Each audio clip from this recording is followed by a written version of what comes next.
Ce n'est pas une tempête de sable, ni une éclipse du soleil, ni même la tombée du jour, simplement l'effet de la pollution atmosphérique, un jour particulièrement pollué à Hong Kong.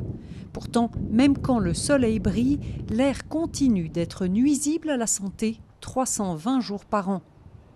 Cette visibilité réduite, c'est un très bon indicateur que les gens vont tomber malades, vont être admis à l'hôpital et vont tout simplement mourir de divers problèmes causés par la pollution de l'air.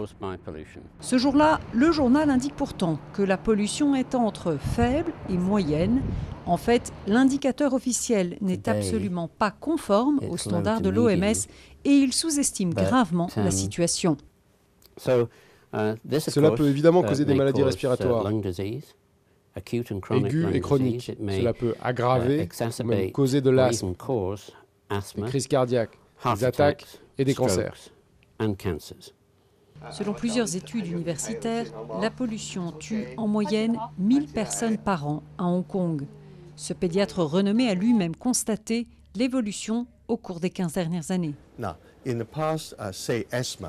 Dans le passé, on avait environ 5% des enfants qui étaient asthmatiques. Maintenant, c'est entre 15 et 20%. La pollution est donc devenue l'un des soucis des habitants de Hong Kong.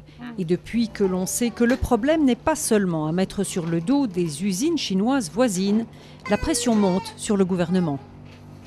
Il y a deux secteurs sur lesquels le gouvernement doit faire plus. Le premier, c'est les transports publics. Nos rues principales sont extrêmement polluées.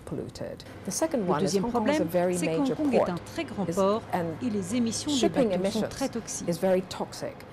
Toxiques aussi sont les émissions des centrales électriques qui s'alimentent encore essentiellement au charbon. Tout cela explique sans doute que 500 000 cadres se déclarent prêts à quitter la ville à cause de la pollution de l'air.